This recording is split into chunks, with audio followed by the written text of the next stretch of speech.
سبيل الدموع سبيل مريح تنهدى يا صاحي كي تستريح وبث Kita bersyukur kepada Allah dengan mengucapkan Alhamdulillahi Rabbil Alamin. Berselawat kepada Rasulullah dengan mengucapkan Allahumma salli ala Sayyidina Muhammad wa ala ali Sayyidina Muhammad. Allahumma salli wa sallim wa barik alaih. Yang sama-sama kita hormati Bapak Ketua beserta seluruh pengurus Masjid Al-Qalam, hadirin hadirat, muslimin muslimat, alim ulama, cerdik pandai, tokoh masyarakat. InsyaAllah kita semua dimuliakan Allah Subhanahu wa ta'ala. Amin ya rabbal alamin. Judul kita subuh ini sebagaimana tertulis, untuk apa kita hidup. Itulah agaknya yang dibicarakan ibu-ibu di atas sampai ribut betul. Untuk apa kita ini hidup? Pertanyaan ini tidak bisa dijawab oleh akal manusia. Makanya Sokrates, seorang filosof dulu Yunani, berkata, untuk menjawab mengapa kita hidup, perlu hidup 500 tahun lamanya. Tak cukup umur berpikir untuk apa kita hidup. Sampai akhirnya karena tidak sanggup akal itu menjawab, maka diutuslah Nabi Muhammad sallallahu alaihi wasallam. Mata saya hanya bisa melihat apa yang ada dalam masjid ini saja. Saya tak tahu berapa banyak jamaah di luar. Maka karena mata ini terbatas, saya ini manusia yang lemah. Telinga juga hanya bisa mendengar apa yang dibicarakan sekeliling dan atas saja. Apa yang dibicarakan orang di luar sana saya tak tahu. Maka saya manusia yang lemah. Akal juga begitu, tidak bisa menangkap saya ini habis mati nanti mau kemana. Maka saya manusia lemah. Allah Maha tahu, maka dia kirimlah salah satu makhluknya ingin menjelaskan kau untuk apa, sedang di mana dan akan kemana. Dan makhluk itu bernama Nabi Muhammad sallallahu alaihi wasallam. Untuk apa hidup? Langsung dijawab, wa ma khalaqtul jinna wal insa illa liya'budun. Tidak ada makhluk yang kuciptakan, baik jin maupun manusia, kecuali untuk beribadah. Cara beribadahnya bagaimana? Langsung dijawab, wa ma arsalnaka illa rahmatan lil alamin. Bagaimana cara perbuatannya? Langsung dijawab, laqad kana lakum fi rasulillahi uswatun hasanah. Maka Al-Quran itu menjawab pertanyaan-pertanyaan. Yas'alunaka 'anil mahid, mereka bertanya kepadamu tentang perempuan haid. Qul huwa adza, katakan itu kotor, tidak baik. Yas'alunaka 'anil yatama, mereka bertanya kepadamu tentang anak yatim. Yas'alunaka 'anil khamri wal maisir, mereka bertanya kepadamu tentang khamar dan judi. Yas'alunaka madza yunfiqun, mereka bertanya kepadamu apa yang mesti mereka sedekahkan. Yas'alunaka 'anil ruh, mereka bertanya kepadamu tentang ruh. Qulir ruhu min amri rabbi, katakan ruh urusan Allah Subhanahu wa taala.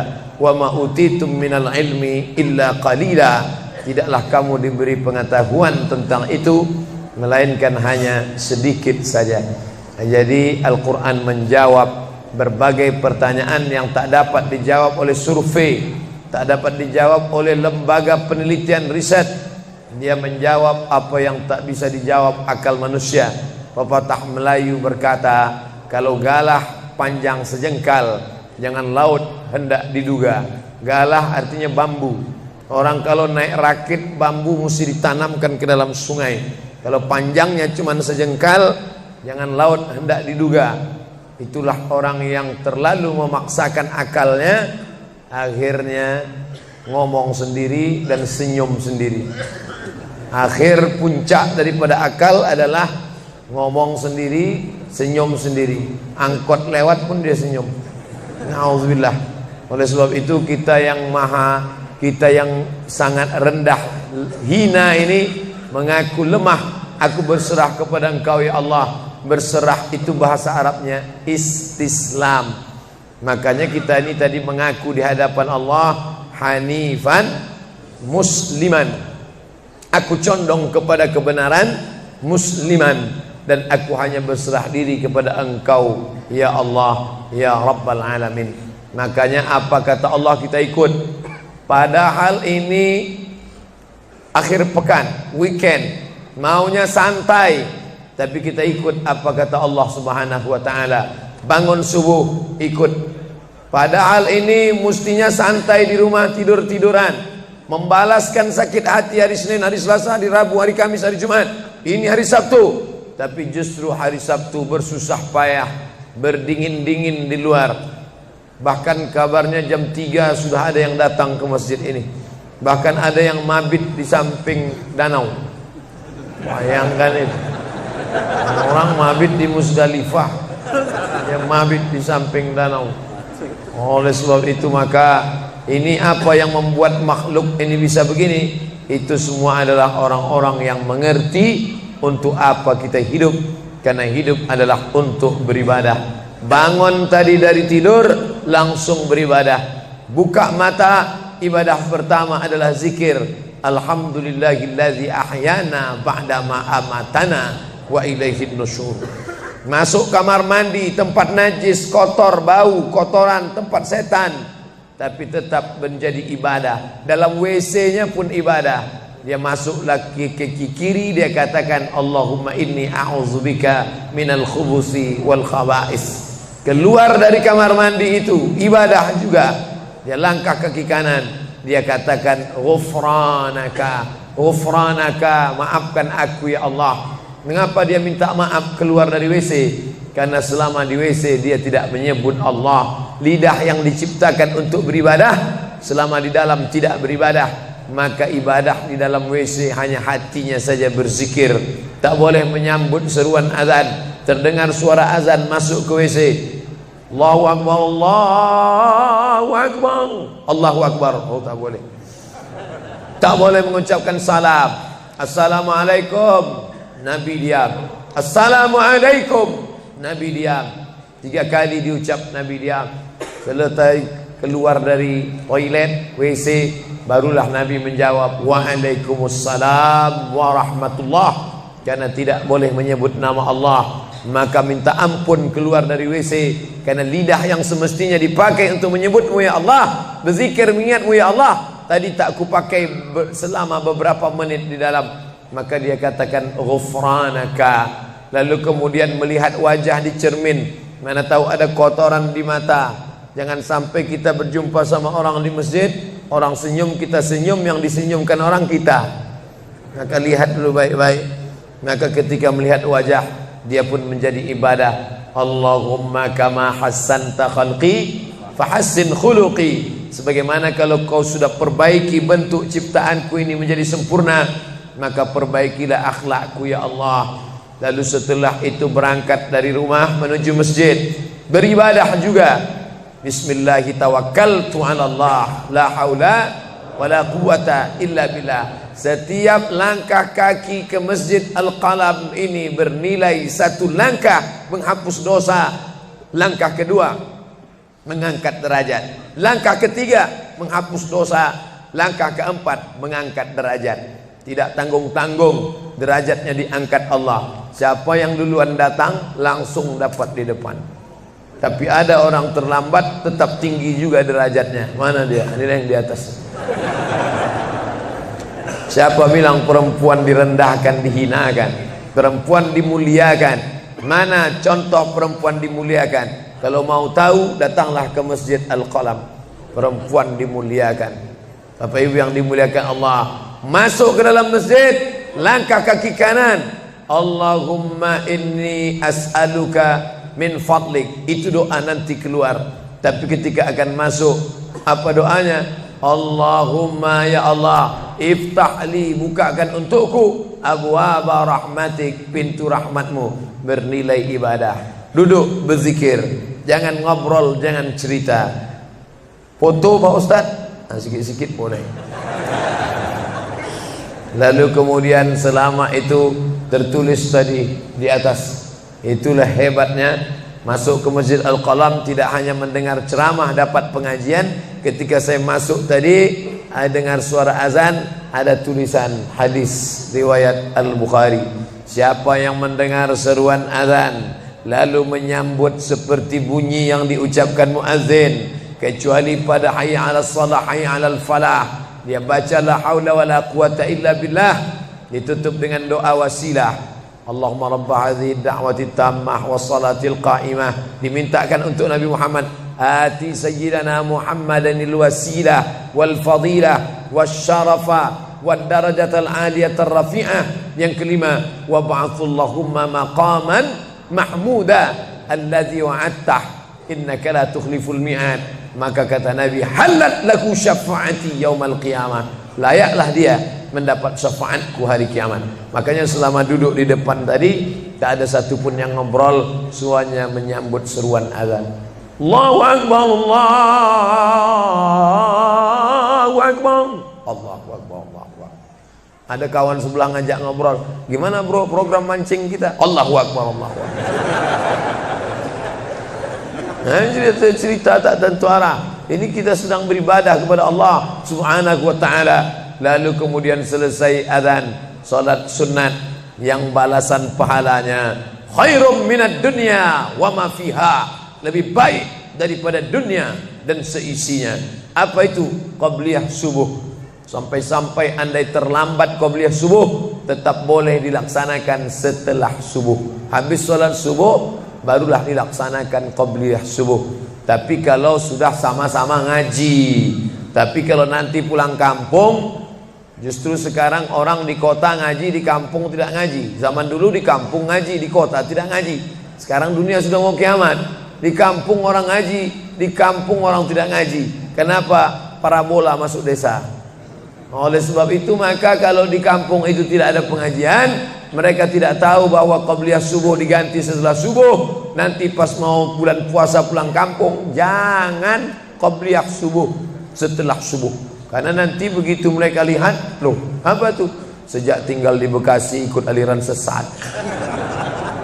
Dia tidak tahu bahwa sholat qabliyah subuh itu jangan sampai tinggal. Andai tertinggal, tetap dilaksanakan setelah sholat subuh. Ayatnya diatur. Ayat pertama, qul ya ayyuhal kafirun. Ayat yang kedua, qul huwallahu ahad, Allahu samad, lam yalid wa lam yulad wa lam yakul lahu kufuwan ahad. Andai masuk ke dalam masjid, kebetulan jamnya langsung nampak kelihatan, iqamat tinggal 2 menit lagi, iqamat 2 menit, tak mungkin sholat 4 rakaat. Pilihannya tahiyatul masjid atau qabliyah, qabliyah atau tahiyatul masjid. Kalau melaksanakan tahiyatul masjid tidak dapat qabliyah. Tapi kalau melaksanakan qabliyah, automatically dapat tahiyatul masjid. Oleh sebab itu andai terlambat, waktu tinggal 2 menit, maka laksanakanlah qabliyah subuh. Tapi jangan gara-gara ini terlambat terus. Yang paling afdal cepat datang. Apa kata jamaah? Yang lambat kan ustaz, kami cepat datang. Bapak Ibu yang dimuliakan Allah Subhanahu wa ta'ala, selesai itu salat subuh. Kalau qabliyahnya lebih baik daripada dunia dan seisinya, apalagi salat subuhnya. Begitulah. Kalau qabliyahnya saja yang pendek ayatnya lebih baik daripada dunia dan seisinya, apalagi salat subuhnya. Lalu pahala salat subuh itu apa? Tak ada yang tahu. Makanya kata Nabi, lau ya'lamuna ma fil atamati was subhi, andai mereka tahu pahala salat subuh berjamaah, la atauhuma habwan, mereka akan datang ke Masjid Al-Qalam walaupun merangkak, habwan, lumpuh, sakit kakinya, dia akan datang, kursi roda tak ada, yang mendorong tak ada, datang dia ke masjid ini walaupun merangkak. Kenapa mereka tidak datang? Karena mereka tidak tahu. Kenapa mereka tidak tahu? Karena mereka memang tidak cari tahu dan tak mau tahu. Dan sampai masanya mereka nanti akan menyesal saat melihat orang-orang mendapatkan balasan. Muttaqiina fiha 'alal araik. Mereka duduk di atas kursi-kursi istana surga, tersenyum melihat orang-orang yang dulu tak peduli pada salat subuh. Mudah-mudahan kita semua istiqamah insyaallah. Jadi Ustadz, kalau hidup ini cuma untuk ibadah, sholat, masjid, baca Quran, zikir, gimana kami mau mencari nafkah? Gimana kami mau buka ruko? Gimana kami mau bisnis? Gimana kami mau tanam kelapa sawit? Gimana kami mau proyek batu bara? Gimana kami mau ternak ikan? Ini mesti difahami bahwa ibadah itu dibagi dua.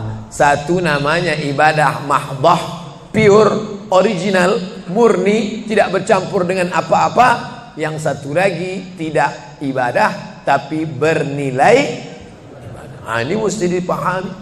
Bapak yang masuk kantor dari jam 8 pagi sampai jam 4 sore itu ibadah.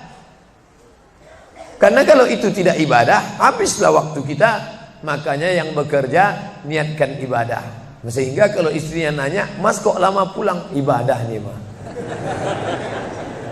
Tapi jangan gara-gara ini di kantor itu ibadah, lalu ketika azan di masjid kantor berkumandang, hayya 'alas shalah, dia terus ngetik, "Mas, ayo ke masjid." Enggak, ini pun juga ibadah. Kau ibadah aja ke sana, aku ibadah di sini. Itu juga enggak benar. Karena ibadah itu dibagi dua. Satu yang murni, pure, tidak bercampur dengan apapun, namanya ibadah mahdah. Salat, baca Quran, zikir, iktikaf. Tapi ada satu lagi tidak ibadah, tapi kalau diniatkan dia bernilai ibadah. Termasuk ibu-ibu yang hamil 9 bulan 10 hari itu ibadah. Kalaulah 9 bulan 10 hari itu tidak ibadah, betapa tidak adilnya Allah. Masa kita yang duduk-duduk di masjid dapat pahala ibadah, dia yang muntahnya, yang ngidamnya tak dapat ibadah. Tadi malam begitu sampai di airport langsung SMS masuk, "Ustadz keluar dari pintu berapa? Ini ada perempuan ngidam mau ketemu." Saya keluar dari pintu 4, kami sudah standby di pintu 4. Lantai berapa? Lantai paling atas. Oke. Sampai di sana lihat perempuan tidak pakai jilbab, pakai celana jeans. Saya udah mau marah. Ini kenapa? "Mohon maaf Pak Ustadz, non muslim." Astagfirullah. Rupanya non muslim hamil ngidam mau jumpa Ustadz Somad. Mudah-mudahan anaknya jadi anak solih. Biasa. Allahu Akbar. Bernilai ibadah. Lalu yang dapat pahala dari itu siapa? Dari mana ibu-ibu hamil muda itu tahu saya? Kenal saya di mana? Padahal dia dari Jawa, saya dari Sumatera. Ternyata ada orang beribadah yang tidak kita sangka ibadah. Tidak ada rukun, tidak ada syarat, tidak ada wajib, tidak ada sunat, tidak ada makruh, tidak ada mubah. Apa ibadahnya? Ya ini, merekam ceramah ini. Merekam ceramah ini ibadah. Memoto itu ibadah. Bayangkan resiko tukang foto. Saya sampai sekarang tukang foto itu resikonya nanti setelah tua matanya gini.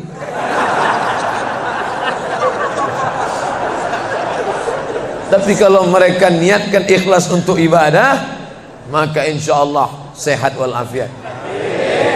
Ini sampai sekarang yang banyak moto-moto ustadz itu mana ada matanya tetap aja sehat.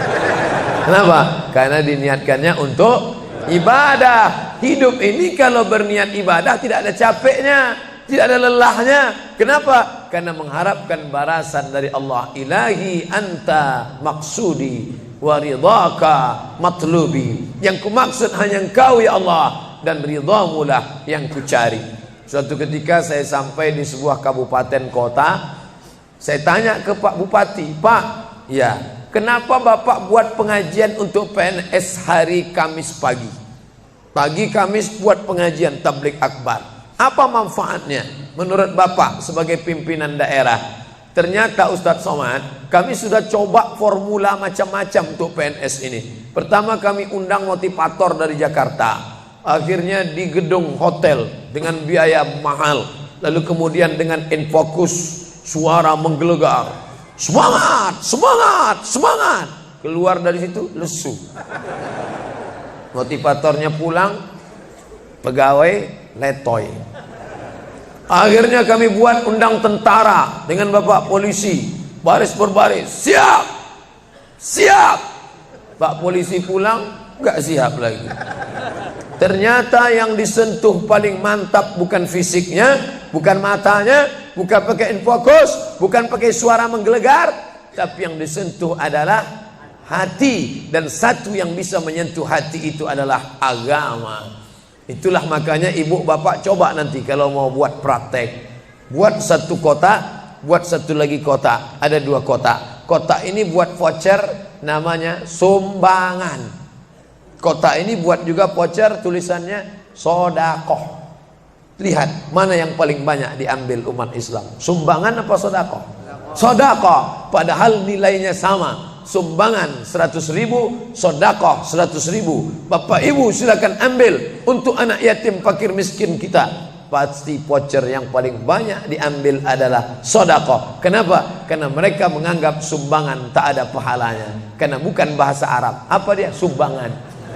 Enggak ada dalam Quran. Ya ayyuhalladzina amanu, sumbangan.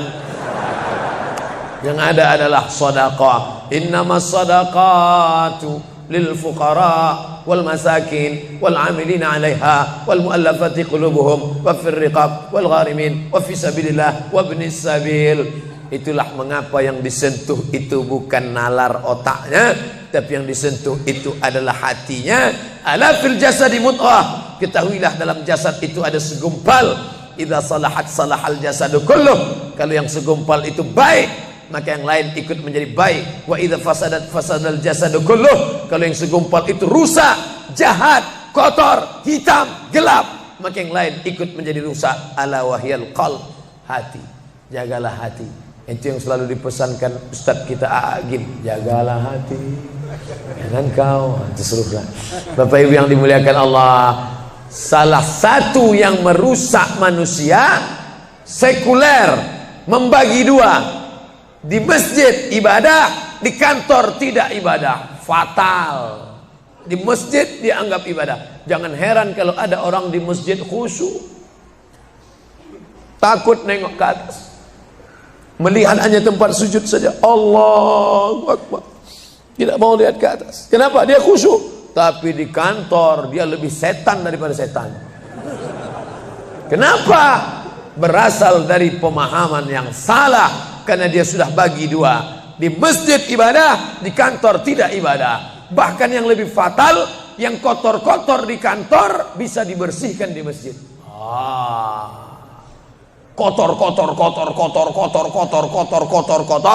Akhirnya untuk membersihkannya pergi dia ke masjid. Laundry yang paling besar Masjidil Haram. Sampai di sana nangis di pintu Ka'bah. Ya Allah, dah selesai bersih.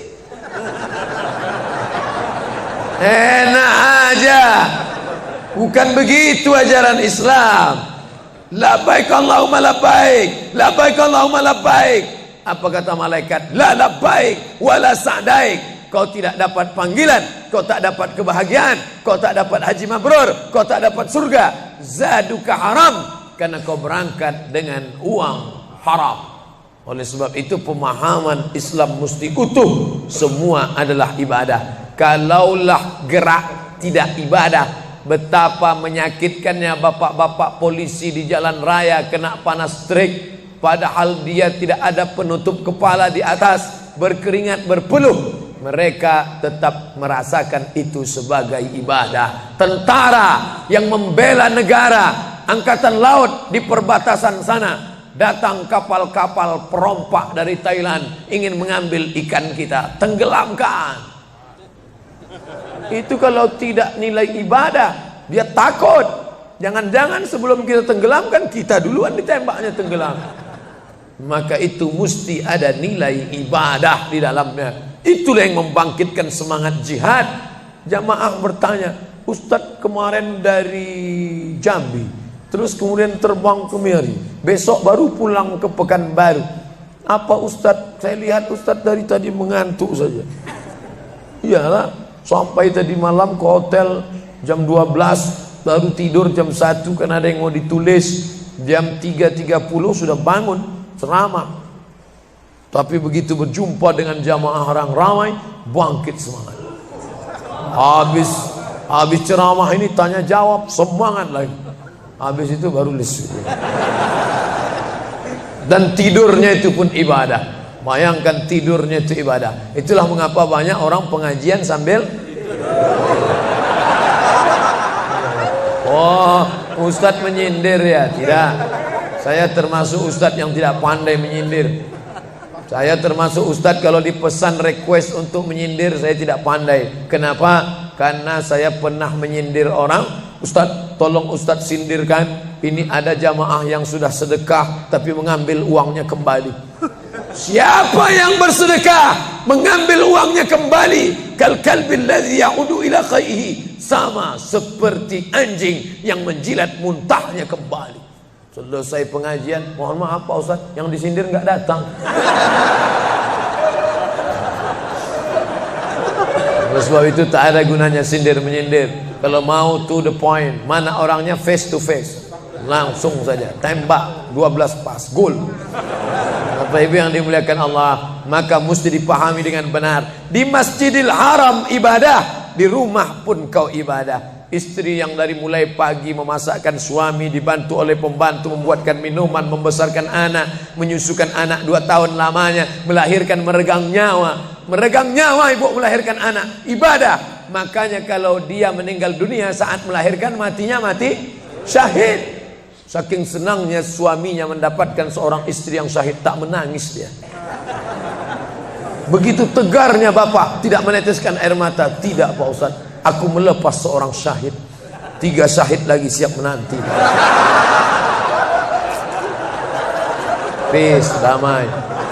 Biasanya ibu-ibu kalau bawa cerita ini, kalau gini pulang aja lah kita kan.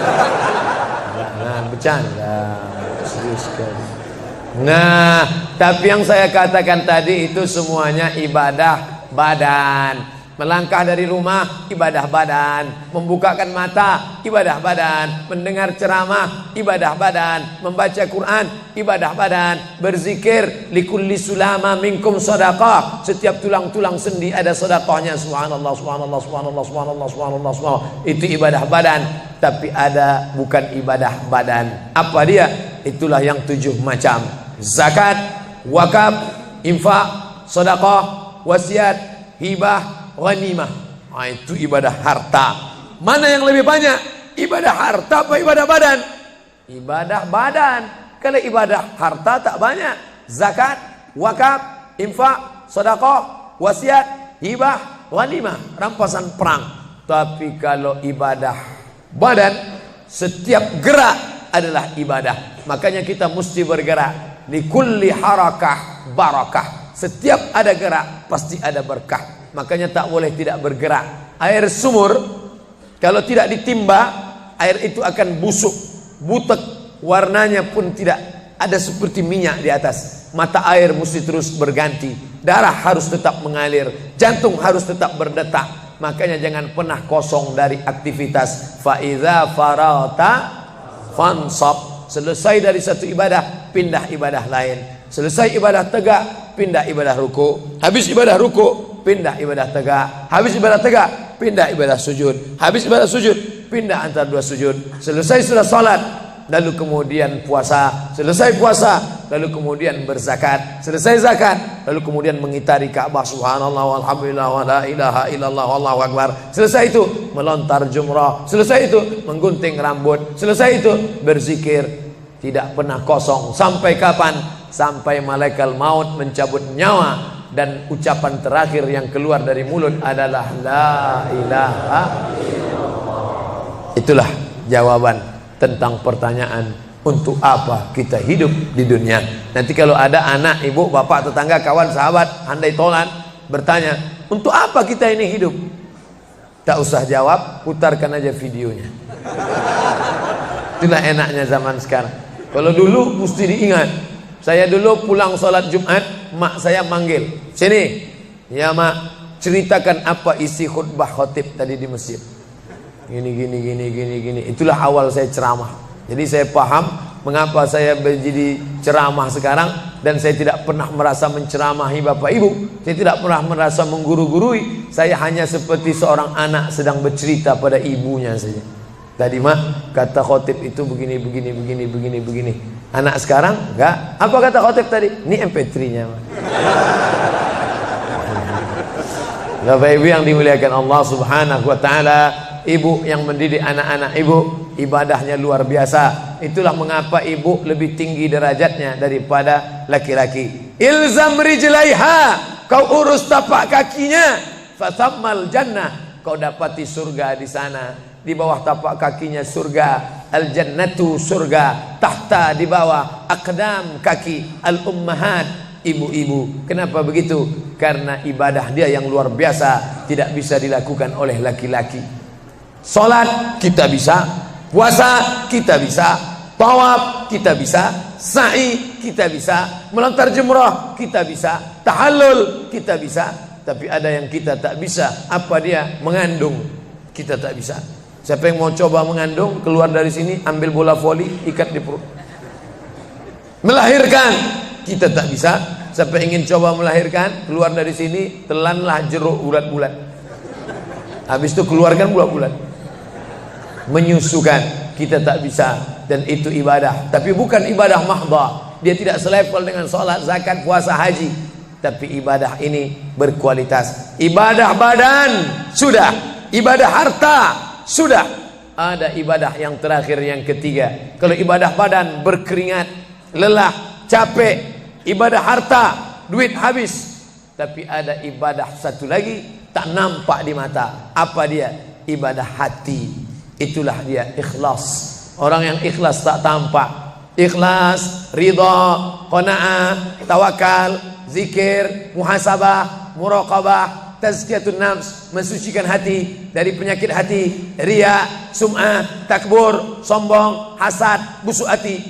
Itu ibadah. Kenapa begitu? Disitulah letak adilnya Allah. Man bana masjidan, siapa yang bangun masjid, banallah mislahu baitan fil jannah, dibangunkan Allah untuknya satu istana di dalam surga. Bapak Ibu yang ikut membangun masjid ini, mudah-mudahan diberikan Allah Ta'ala balasan melimpah ruah. Kami nggak bisa Pak Ustadz, jangankan bangun masjid, buat rumah kami aja kami nggak bisa. Allah Maha Adil. Kalau kau tidak bisa dengan ibadah harta, maka engkau dengan ibadah tangan. Apa dia? Ikut gotong royong masjid. Nampak ada pembangunan masjid, ikut ngecornya, pasangnya, tapi dengan syarat menyelesaikan masalah. Jangan buat masalah. Man shalla isnatai asyarata rakaah, siapa yang salat 12 rakaat fil yaumi wal laila, sehari semalam, bunyalahu bihinna baitun fil jannah, dibangunkan untuknya satu istana di dalam surga. Sama macam orang yang bangun masjid, salat 12 rakaat. Kamu bisa bangun masjid? Bisa. Bagus. Kamu? Saya nggak bisa. Amal saya apa? Tenang, ada amal. Allah Maha Adil. Salat 12 rakaat. 2 rakaat sebelum subuh, 4 rakaat sebelum zuhur, 2 rakaat setelah zuhur, 2 rakaat setelah maghrib, 2 rakaat setelah isya. 12 rakaat. Saya nggak bisa Pak Ustadz, sedang terbaring di rumah sakit, kaki sakit, kepala sakit, hati sakit, jantung sakit. Stop, jangan lanjutkan. Aku tak sampai hati mendengar penderitaan. Jadi amal saya apa Pak Ustadz? Ada satu amalmu. Apa dia? Ridha, menerima takdir Allah Subhanahu wa ta'ala. Sakit Pak? Tidak. Kenapa? Sakitku hilangkan hatiku ridha. Man lam yasbir bi balai, siapa yang tak sabar dengan bala ujianku, walam yarda bi qada'i, yang tak ridha dengan takdirku, falyatlub radban siwaya, carilah Tuhan selain aku. Kau sabar, kau ridha menerima itu. Apa balasannya? Lebih hebat daripada balasan orang yang bangun masjid, lebih besar daripada balasan 12 rakaat salat. Innama yuwaffas sabiruna ajrahum bighairi hisab. Orang yang sabar itu balasannya bighairi hisab, tak dapat dihitung, tak dapat dikira, unlimited. Begitulah Allah Maha Adil. Untuk apa kita hidup? Hidup untuk beribadah. Ibadah apa yang kita lakukan? Ibadah badan, ibadah harta, ibadah hati. Yang sudah melaksanakan tiga-tiganya, alhamdulillah. Yang baru melaksanakan satu, tambah. Yang satu pun belum, innalillah. Masjid ini besar. Kadang kita bangga masjid besar, rupanya APBN, anggaran pendapatan belanja negara. Bangga kita masjid megah, rupanya APBD, anggaran pendapatan belanja daerah. Patutlah masjidnya di tengah hutan, karena di situ tanah yang murah. Akhirnya pemukiman masyarakat jauh, masjid di tengah jalan, masjid di tengah perjalanan luar kota, jauh dari pemukiman masyarakat. Masuk kita ke dalam, tai kambing yang ada di dalam. Tapi masjid ini megah, mewah, 2 lantai, lengkap dengan kubah yang besar. Ini swadaya masyarakat. Saya tahu ini dari mana? Jamaahnya cerita. Kalau tidak, mana saya tahu. Ini masjid ini asli swadaya Pak Ustaz. Lama membangunnya Pak? Enggak lama, sebentar saja. Sebentar saja, sekejap langsung terkumpul 7,6 miliar uang. 7,6 M. Itu kalau dibelikan cendol berenang gitu. Bayangkan itu. Bisa terkumpul masyarakat. Padahal ibadah yang paling berat, ibadah harta inilah. Banyak orang kalau diajak iktikaf, banyak. Ayo kita iktikaf, ramai. Ayo kita zikir ke Az-Zikra, ramai. Jangan lupa besok zikir ke Az-Zikra, hari Ahad pertama, sekaligus acara live Damai Indonesiaku TV One bersama Ustadz Abdul Somad LCM. Tapi ada ibadah yang berat. Apa dia? Ibadah harta. Banyak orang ketika diajak muhasabah zikir malam, ya Allah, banyak dosa kami ya Allah, tapi dia susah menangis, meneteskan air mata. Tapi begitu lewat kota infak, memang menangis. Tak sampai hati melihat Bung Karno keluar dari dompet. Lewat kotak sodako infak, lama membuka dompet mencari Patimura. Nauzubillah. Mudah-mudahan kita tak termasuk golongan yang bakhil ini. Kenapa? Karena setan selalu asyaitan, setan ya'idukumul faqra, membisikkan kepakiran. Jangan beri, jangan beri, jangan beri, nanti kau susah, nanti anak kau tak makan, nanti kau dikeluarkan kerja, kau makan apa, nanti kau mau beli rumah, nanti kau mau beli tanah, nanti kau mau beli mobil, nanti kau mau beli cincin, nanti kau mau beli kamera, nanti kau mau ganti HP, uangmu tak ada. Setan selalu berbisik-bisik. Lawan setan itu. Qul a'udzu birabbinas, malikin nas, ilahin nas, min syarril waswasil khannas, alladzi yuwaswisu fi sudurin nas, minal jinnati wan nas. Hanya saja kalau yang berbisik itu setan, kita baca ayat kursi, insya Allah dia kabur. Ini yang berbisik ini kawan kita. Kita bacakan ayat kursi, hafal pula dia dari kita lagi. Tapi tak apa-apa, tetap aja bacakan. Allahu la ilaha illa huwal hayyul qayyum, la ta'khudhuhu sinatun wa la naum. Hembuskan ke wajahnya. Bapak Ibu yang dimuliakan Allah, setelah ibadah 3 ini kita lakukan, ibadah badan sudah, sholat subuh sampai melimpah ruah ke belakang. Saya dengar suara hati tadi, lapor, tenda sudah penuh, sudah melimpah ke jalan. Masya Allah. Ibadah harta sudah 7,6 M. Ibadah hati sudah, sabar, ridha, qanaah, tawakal. Tapi jangan lupa, datang merusak yang 3 ini, perkelahian, merusak ukhuwah Islamiyah. Masjid yang besar, kalau sudah kelahi di dalamnya, tinggal kelahi, tak lagi ada persatuan. Masuk masjid bukan baca doa pintu masuk masjid, malah masuk masjid ngelihat kira-kira dia di mana ya. Oh dia di sana, gua di sini lah. Oh di sini, dia di sini. Sampai akhirnya suatu hari terlambat, lupa ngelihat. Allahu Akbar, rupanya dia di samping. Jangan kelahi. Wa'tasimu bihablillah, berpegang teguhlah dengan tali Allah. Tali Allah itu apa? Al-Quran dan Sunnah. Apalagi ulama, nggak ngerti Quran, nggak ngerti Sunnah, tanya ulama. Al-ulama warasatul anbiya. Wa'tasimu bihablillah, berpegang teguh dengan tali Allah. Wala tafarraqu, jangan berpecah belah. Coba lihat bunyi ayatnya. Andai ayat itu sampai bihablillah titik sudah cukup. Berpegang teguhlah dengan cara tali Allah. Cukup. Mengapa ujungnya tetap ditutup? Wala tafarraqu, jangan berpecah belah. Karena banyak orang yang sudah baca Quran, sudah sholat, sudah puasa sunat, tapi hatinya pecah bercabang.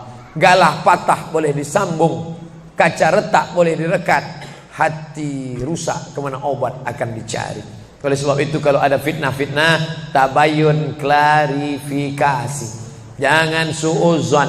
Ijtanibu katsiran minaz-zan. Kepengurusan masyarakat, jamaah, sayang kebersamaan rusak. Gara-gara apa? Gara-gara nila setitik rusak susu sebelanga. Gara-gara api di dalam sekam, ada kulit padi bertimbun, di dalamnya itu ada setitik api. Tiba-tiba api menyala, akhirnya semua menjadi abu, dan abu dihembus angin, tak berkesan sama sekali. Hilang 3 ibadah. Ibadah badan hilang, ibadah harta hilang, ibadah hati hilang. Gara-gara apa? Berkelahi. Ingat, setan tak pernah berhenti. Inna syaitan, setan ya isa'an ya'budahul musallun. Setan kalau sudah melihat orang sholat, dia tidak lagi goda mereka untuk menyembah, sembahlah aku, sembahlah aku, sembahlah aku, sembahlah aku. Tidak. Tapi apa yang dia lakukan? Walakin fit tahrish, menanamkan permusuhan ke dalam hati orang yang sholat.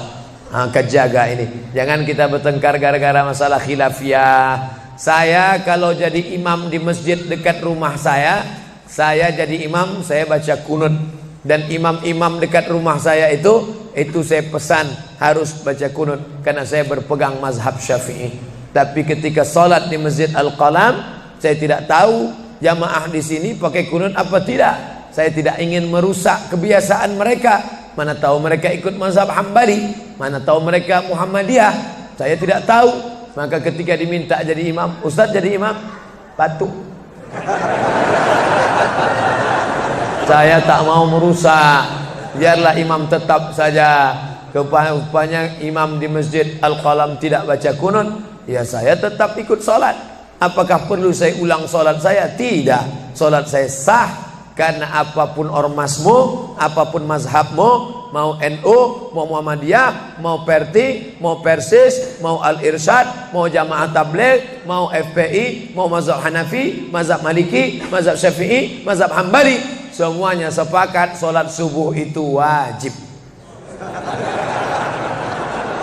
Jadi yang wajib aja kita laksanakan. Adapun perbedaan teknisnya, yang satu pakai usolli, yang satu nggak pakai usolli, yang satu ngangkat tangannya ke telinga, yang satu ngangkat tangannya ke bahu, yang satu bismillahnya jahar, yang satu bismillahnya sir, yang satu ayatnya panjang, yang satu ayatnya pendek, yang satu pas mau turun sujud tangan duluan, yang satu lutut duluan, yang satu duduknya tapak kakinya duduk di tapak kaki kiri, yang satu duduknya langsung pantatnya ke lantai, yang satu telunjuknya ngangkat sekali, yang satu berkali-kali.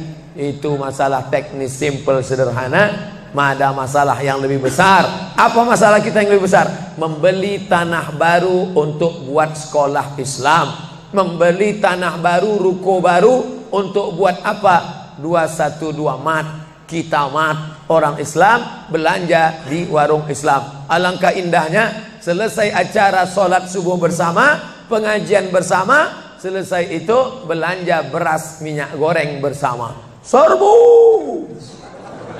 Sehingga bangkitlah ekonomi umat. Berapa pegawai bisa ditampung bekerja? Langsung membeli beras ke tempat-tempat tanaman masyarakat, sehingga mereka tidak menjadi korban rentenir. Musim menanam diulur, kasih pinjaman pupuk, pinjaman tanah. Masa musim manen ditarik, mereka menjadi korban rentenir lintah darat. Disedot darah mereka sampai kering dan mati. Kita selamatkan dengan apa?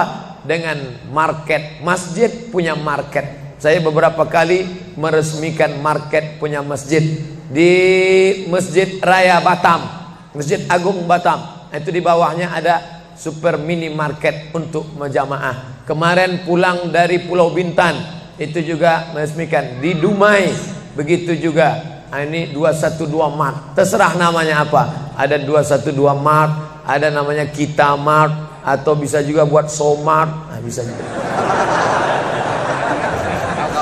Bapak Ibu yang dimuliakan Allah Subhanahu wa taala, maka visi misi kita ke depan, jauh melihat ke depan, kami harus punya pusat perbelanjaan komunitas muslim, kami harus punya komplek perumahan muslim.